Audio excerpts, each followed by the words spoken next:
Let's pray together. God of truth, holy wisdom, Spirit of knowledge, meet us in those deep places today. May we hear your rhythm, your sound. May we be fully known. Amen.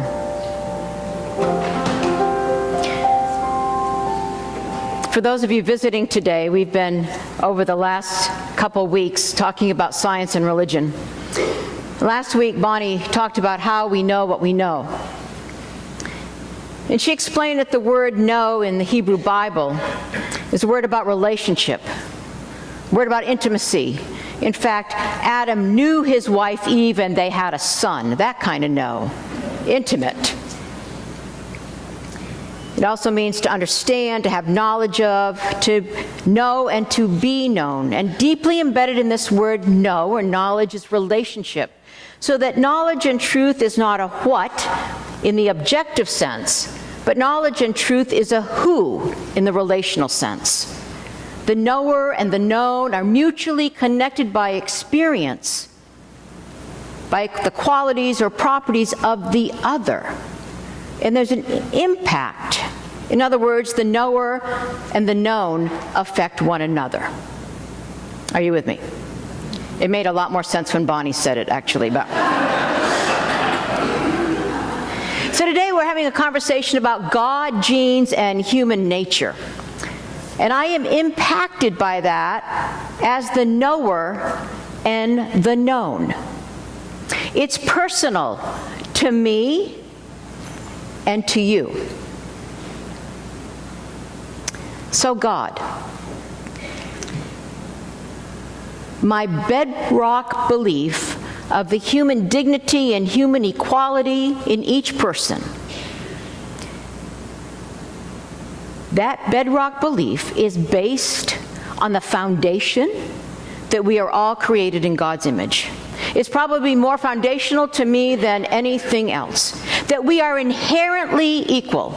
Though we may start at a different and unlevel playing field in life, be it economically or physically or geographically or socially, that in our essence, we are equal. We each have worth and irrevocable dignity because we are all created in the image of God. For over a decade, I pastored, starting in the early to mid-90s, a gay church in the Castro. And I want you to just remember for a moment what it was like in the early and mid-90s. And I want to say that that foundational belief in the image of God is what kept me going those years. In the years when we would hear from religious leaders that gay people were an abomination, that AIDS was a plague visited on homosexuals, week after week I would stand in the pulpit and say, you are made in the image of God. I am made in the image of God. And I could not have made it through those years without standing in that deep well of my belief in the worth and dignity of each person, of known and being known, to help people understand that they were loved regardless and that they were worthy no matter what. Clearly, I feel a little passionate about that. It's personal, right? Yeah. But I ask myself now, what does it mean to be made in the image of God? Do the discoveries of science, even the one that we share 99% of our DNA with gorillas and apes, does that discovery diminish the image of God in people? Are they too made in God's image? And then there's genes. Probably like you, I'm constantly trying to discern what is in my nature because of my genes. What am I predisposed to? In my biological family, my sister is 9 years older than me, and we look eerily alike. I hope we don't look eerie, but we look eerily alike. And that is where the similarities end. I'm taller, I want you to know. She is 4'11", so I tower above her. And then in my own family, genes in our family, well, we're an adoptive family, so we do not share our genes. For those of you visiting, my partner and I adopted a child from Zimbabwe a number of years ago. And we've decided as a family to join the Genographic Project by National Geographic. It's a research initiative led by National Geographic and led by Dr. Spencer Wells, and he and a team of renowned international scientists are using cutting-edge genetic and computational technologies to analyze historical patterns in DNA from participants all around the world. As Dr. Wells says, the greatest history book ever written is the one hidden in our DNA. They've had almost 1 million people participate in this project. Now, it will not unlock what our genes predict and don't, but it may tell us if our ancestors ever crossed paths. Genes are powerful indicators of who we are they not? And as probably most of you know in this room, some of the major studies that they have done around genes to find out what genes really do are done with identical twin studies. This amazing one is this pair of twins, listen to this, one of whom was brought up as a Catholic in a Nazi Germany family, the other brought up in a Jewish family in Trinidad. When they walked into, this is true, when they walked into the lab in Minnesota, they were wearing identical navy blue shirts with those epaulets. Both of them liked to dip buttered toast in coffee. Both of them kept rubber bands around their wrist. Both of them flushed the toilet before as well as after using it. And both of them liked to surprise people by sneezing loudly in crowded elevators to watch them jump.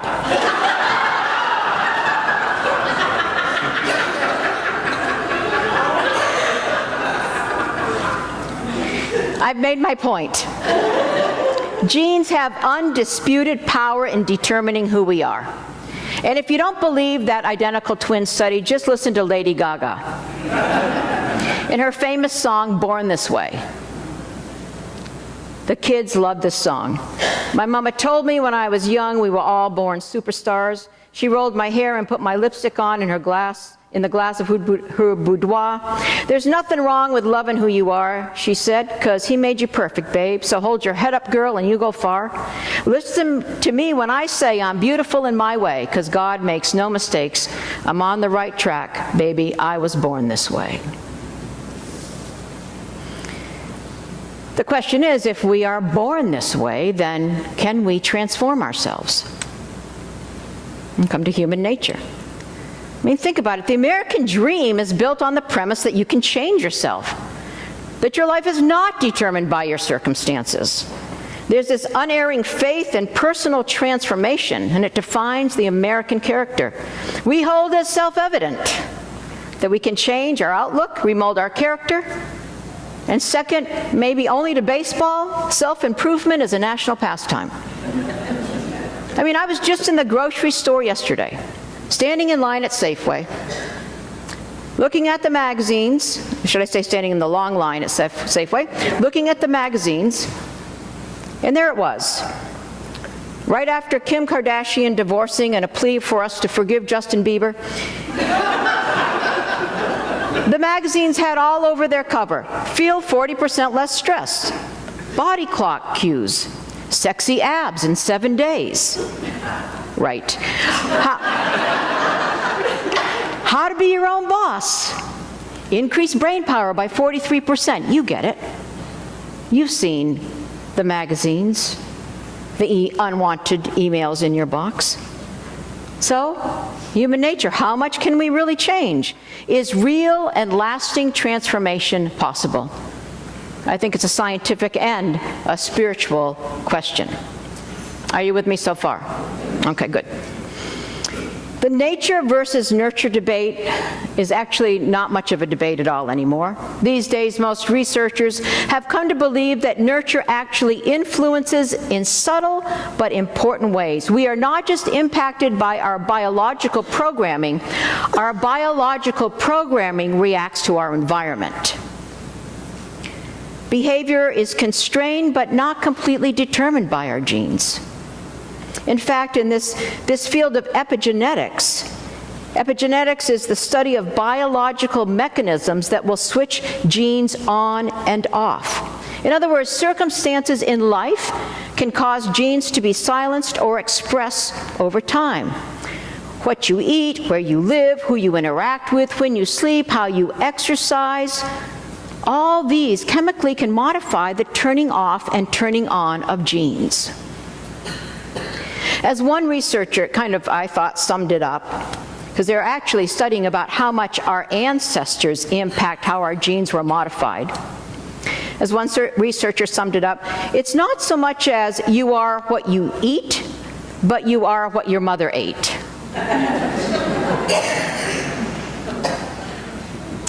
If you knew my mother, you would know just how scary that is for me.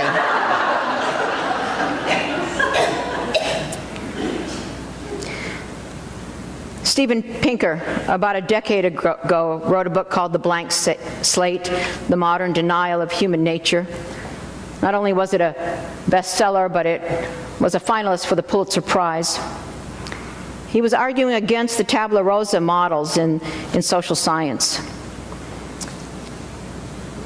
And he says, Steven Pinker says, children are shaped not by their parents over the long run, but in part, and only in part, by their genes, in part by their culture, the culture of the country at large, and the children's own culture, namely their peer group.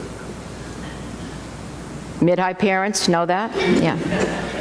And to a very large extent, larger than most people are prepared to acknowledge, by chance. Chance events in the right wiring of the brain in utero. Chance events as you live your life. So you listen to Mozart in utero, you might like Mozart now. It might set you on a course, perhaps as it did my colleague Carl. Chance event that he was born into a family that loved classical music. The scientist Jeffrey Kluger says it like this: our personalities may be 3 parts genes, 2 parts chemistry, and 1 part learning, but we are many parts secret sauce too. And try as they might, no one has been able to figure out this recipe. You inhabit yourself from the moment you're conceived, and yet you never know how to fully, I would say, navigate your own internal terrain. You are shaped by nature and nurture and culture, as we all are. We're this emotional ecosystem capable of love and imagination, profound wisdom, heroic self-sacrifice, and depression, obsessions, addictions, rage, violence, and paralyzing fear. Where does all this come from? Well, Americans have spent billions of dollars on therapy just trying to figure that out.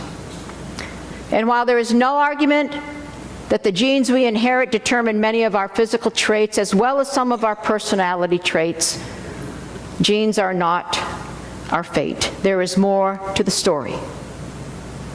I am not a reductionist who says that in the end we are just an immensely complicated collection of quarks, gluons, and electrons. For me, the whole is not simply more than the sum. The whole is not simply a collection of the parts.